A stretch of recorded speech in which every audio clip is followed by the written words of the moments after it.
இவங்கள மாதிரி கேவலமான சீப்பான பிஹேவியர் கொண்ட 2 பேரை இதுவரைக்கும் எந்த சீசன்லுமே நான் பார்த்ததே கிடையாது. பாரு அண்ட் கமருதீன் எந்த அளவுக்கு ஒரு மோசமான ஒரு மட்டமான பிஹேவியர் கொண்ட ஆளா இருந்திருந்தாங்கன்னா, ஒரு விமனை 2 பேரும் சேர்ந்து காலால எட்டி உதைச்சு வெளியில தள்ளி அவங்க கால் இடையில மாட்டிருக்குன்னு தெரிஞ்சும் டோரை க்ளோஸ் பண்ண ட்ரை பண்ணியிருக்காங்கன்னா, இந்த மாதிரி கேவலமான ஒரு கேம் பிளே யாருமே பண்ணியிருக்க மாட்டாங்க எந்த சீசன்லையுமே.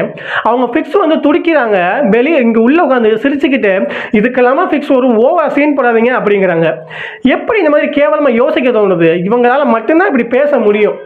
இந்த பிஆர் டீம் வேற அவங்க எட்டி உதைக்கிறாங்க. பாரு அண்ட் கமருதீன் ஃபயர்னு வேற சேட் பண்ணுறீங்க.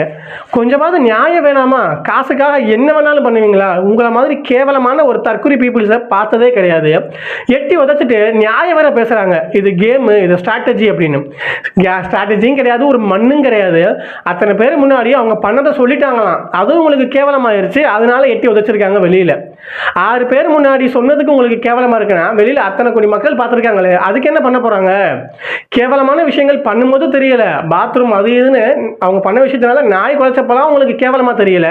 இவங்க அந்த 6 பேர் முன்னாடி சொல்லிட்டாங்கன்னா அதுவும் உங்களுக்கு கேவலமாக இருக்கும். இவங்கள மாதிரி 2 பேடான எக்ஸாம்பிள்ஸை சொசைட்டிக்கு காட்டவே முடியாது. இன்னைக்கு வீக்கெண்ட் எபிசோடில் இவங்களுக்கு ரெட் கார்டு கொடுத்து வெளியில் அனுப்பலைன்னா இதை விட ஒரு கேவலமான பிளாக் மார்க் இந்த ஷோக்கு வரவே வராது.